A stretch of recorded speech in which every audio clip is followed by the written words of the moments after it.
तो आइए बच्चों, आज हम पढ़ने वाले हैं विटामिन्स और उनके डिफिशियंसी डिजीज यानी उनकी कमी से होने वाले रोग। तो यहाँ पर आप देख सकते हैं फैट सोल्यूबल विटामिन्स का लिस्ट है, यानी वो जो हमारे शरीर में जाकर के वसा में घुलनशील होते हैं। विटामिन ए, डी, ई और के।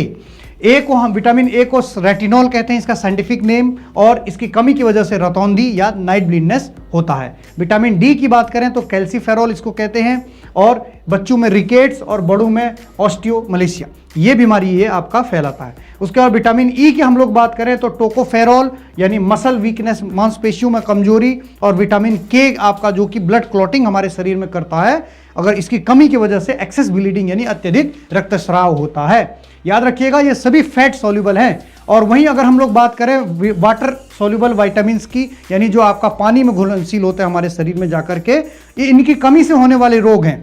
इसमें आप देखेंगे तो विटामिन बी और विटामिन सी यहाँ पर है, और विटामिन बी1 जिसे हम लोग थायमिन कहते हैं उसकी कमी की वजह से बेरी, विटामिन बी2 यानी जिसे राइबोफ्लेविन कहते हैं, इसकी कमी की वजह से आपका क्रैक्ड लिप्स या स्किन प्रॉब्लम्स। उसके अलावा विटामिन बी3 जिसे नियासिन कहते हैं साइंटिफिक नेम, और इसकी कमी की वजह से पेलाग्रा। विटामिन बी6 यानी पायरोडॉक्सिन जिसे हम लोग कहते हैं, इसकी कमी की वजह से अनीमिया या हमारे तंत्रिका संबंधित रोग यानी नर्वस डिजीज होते हैं।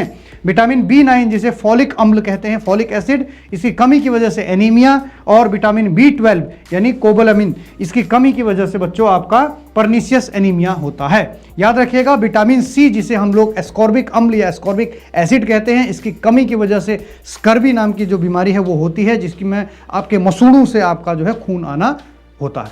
ठीक है, याद रखिएगा विटामिन सी हमें जो है ये खट्टे फलों से हमें जो है मिलता है। अब आप मुझे बताइए कि अब विटामिन ई हमें जो है किन किन खाद्य पदार्थों से मिलता है, नीचे कमेंट में मुझे जरूर बताइए।